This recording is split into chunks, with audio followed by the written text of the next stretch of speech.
So I posted a poll about which Kubaton and which knife would be best for combat or self-defense. Now the correct answer is, for combat, all of them are excellent, okay? But for self-defense, none of them are a good idea due to the legalities. You're better to learn how to fight with your hands than you are to fight with a Kubaton or a knife. Now, the thing is, you should still learn how to fight with a Kubaton or a knife, because the gross attacks used in most karate classes and whatnot are not how somebody fights with a knife. And a lot of times you probably will get killed if you try to use those knife techniques. So the best way to do that is to learn something. Number one, study something like Aikido or Judo or Jiu-Jitsu, which were originally utilized to disarm somebody with a knife or a sword or a club, etc. And also study the military combat systems and how they would disarm somebody with a knife. Because the karate type methods will probably get you killed.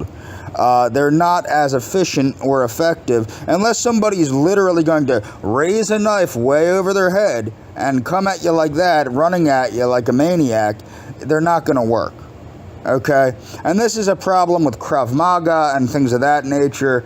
It's just not, it's not an efficient way to deal with a real threat that's not being presented in a realistic manner in class. So what you have to understand, why should you not utilize a knife for self-defense? Well, while you're legally permitted to carry a knife and use it for self-defense if you have no choice to prevent serious bodily harm or death from another person, if you have an illegal knife and use it in self-defense, you will likely face criminal charges. Factually speaking, you're probably going to face criminal charges anyway in this highly liberal, highly crazy, anti-law and order society we live in. So the one thing is, whatever you do, don't just carry a knife. This is a big mistake that a lot of people make. They carry knives. I have a friend, a young woman, that says she, and I'm not going to name her, of course, because I don't want anybody to find her, but she carries a knife for self-defense. It's a stupid thing to do. Why is it a stupid thing to do? Because the police are going to look at you like you're going to be, like you're a perpetrator of a crime. Just don't carry a knife unless you have a reason to carry a knife, such as you're fishing or camping or something like that. Don't carry a knife unless you have a reason to. And that reason is not self-defense, because the police are going to look at you as a potential criminal. So, yeah, Miranda rights given, blah, blah, blah, blah, blah, blah, blah, blah. Yeah, essentially, you can read this on your own, but also never consent to waiving any rights. Whenever you deal with the police, it's really a good idea to shut your fucking mouth, because most of the time the only reason they're asking you questions is because they don't have the answers. Otherwise they wouldn't have to ask you any questions.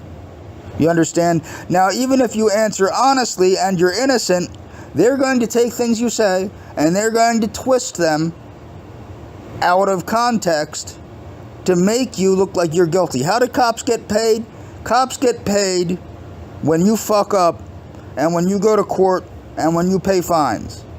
The prison system gets paid when you go into the prison system and they're paid by the government to keep you in the prison system. It's a big money scam, okay? So keep that in mind. So this is about a Kubaton. I'm not against Kubatons. The problem I have with a Kubaton is a lot of times, number one, if you assault somebody with a weapon, even if it's self-defense, chances are the police are going to look at you much differently than if you defend it yourself with your hands.